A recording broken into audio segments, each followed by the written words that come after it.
Hello, my friends. This is Dr. Diana as patient, and I am pretty ill. Today is a big, big day. Today is the day for Ehlers-Danlos patients who have developed POTS, or the children who have EDS and may develop POTS later. I think I understand what is going on with us, and although we can't currently change our genes yet, I believe I figured out why we are so terribly sick.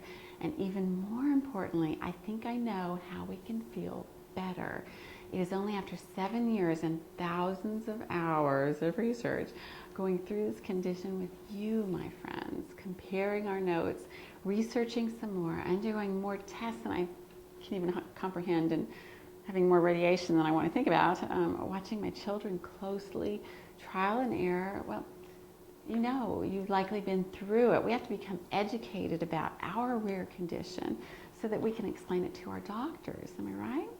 So anyway, I believe I know what is happening to us, and better yet, how we can kind of duct tape ourselves together, so to speak, as far as the dysautonomia goes, and I hope prevent it in our children. So I am incredibly grateful to those scientists who didn't live with this condition, but were motivated purely by an incredible level of intellectual curiosity. I cannot believe it.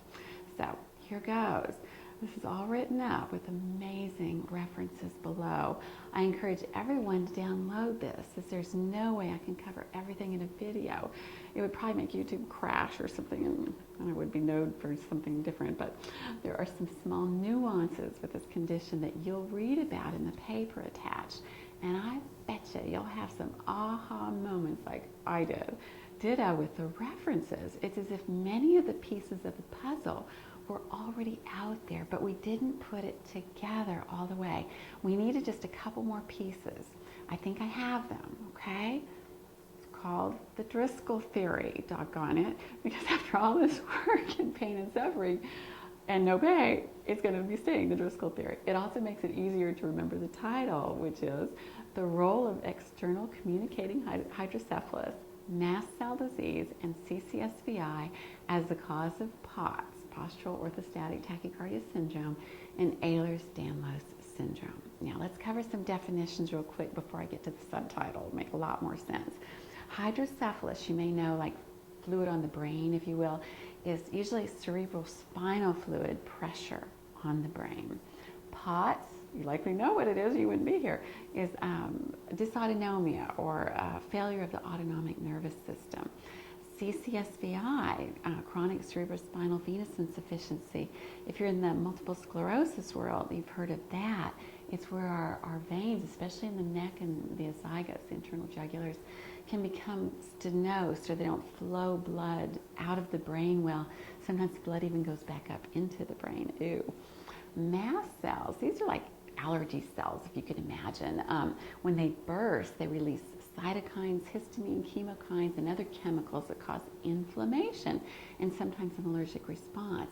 It can affect the skin, which we call cutaneous form, or organs, which we call the systemic form, including the brain. Dermatographia, that's where you can kind of write on yourself, if you will. If you scratch your skin and it shows up, dermatographia. Lividoreticularis is that lacy purplish pattern that we tend to get with our skin. A lot of you might recognize that. Okay, now the subtitle is External Communicating Hydrocephalus, often in conjunction with mast cell disorders and CCSVI, chronic cerebrospinal venous insufficiency, as a cause of POTS, postural orthostatic tachycardia syndrome, autonomic dysfunction, endocrine abnormalities, loss of cognitive function, fatigue, and cranial nerve symptoms in Ehlers-Danlos syndrome. The Driscoll Theory. Did I mention I called it the Driscoll Theory? Okay, I think I did. Hang with me on that, guys. Okay. The clinical study being run that I was heading up on EDS POTS patients, measuring the head circumference from birth to about 15 months, definitely indicates that most of us have hydrocephalus from birth, but maybe not to the degree that it alarmed the doctors. This low level of high pressure can begin this cascade of problems that we have. interestingly, this can include a low level of anxiety, which can manifest as overachievement. How interesting is that, and how ironic, because it likely, overachievement, helped put this theory together. Now, I will have the complete study to show you about the head circumferences shortly, but sometimes when doctors do the studies, if it becomes obvious to the researcher that the results can help people before the study is completed, we'll announce what's going on in order to help as many people as possible, as quickly as possible. This is one of those cases. The study for macular degeneration, for example, in certain supplements was another one that we were familiar with. I know personally the sense of urgency you may feel if you have POTS. Every day is a struggle. And I always wondered, why is nobody putting me in the hospital? So what I've learned is that external communicating hydrocephalus, often in conjunction with CCSVI, is likely the cause of the constellation of cranial nerve signs and symptoms, endocrine abnormalities, personality changes, cognitive decline, extreme fatigue, left ventricular diastolic dysfunction, did you know we got that? And brain atrophy. Head circumferences in patients with EDS and POTS usually change from about 10 to 15% of normal around the time of their birth to about 85 to over 100% of normal by 15 months of age. This only happens when there's too much pressure on the brain. Now, this level of pressure has always been considered a benign condition in the past because CTs and neuro exams at the age of 2 to 3 appeared normal. However, a low level of high pressure, if you get that, over many years, especially if it spikes with viral infections and stress, read the article, can lead to issues that were never checked for later, such things like fits of uncontrollable crying or breakdowns, sleep disturbances, anxiety, etc. Also, studies show that a large number of children with this low level of high pressure, if you will, showed delayed development and or delayed speech. Whoa, aha moment here. We always thought that EDS babies had delayed development because they were hypermobile, but think about it. Most babies are extremely flexible.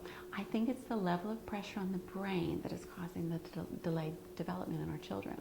Finally, mastocytosis, or mast cell disease, appears to be a common condition found in patients with EDS and POTS, potentially exacerbating the brain fog, dementia, personality changes, and fatigue. Although it's presumed that mast cell disease is secondary to POTS, we cannot dismiss the possibility that mast cell disease is also congenital. Mast cells are formed in the bone marrow, by the way. Now, treatment for mast cell disease and mild hydrocephalus in EDS patients with POTS is resulting in consistently positive responses. This is why I wanted this information out there. When our CSF pressure is too high, the fluid can get hung up in the subarachnoid space above the brain and actually push the brain down, if you will. This can cause the symptoms of Chiari and anterior brainstem damage that a lot of us have. But many times the patient don't appear to have true Chiari on MRI, or worse, they are surgically treated for Chiari and the symptoms become worse. Heavens. So, treatment with Diamox, acetazolamide, to lower the CSF pressure can provide overnight relief from that occipital headache that radiates down our necks to the tops of our shoulders. Over time, the neck pain starts to diminish and some of the autonomic symptoms actually ease up. Now, you throw in mast cell disease, which produces too many mast cells that can be activated at the level of the skin, the heart, the liver, lymph nodes, kidneys, lungs, and brain, and you have endocrinology and POTS gone wild. Now, in the brain, the mast cells tend to cause incredible fatigue, brain fog, dementia, a change in personality, bipolar presentation, short fuse.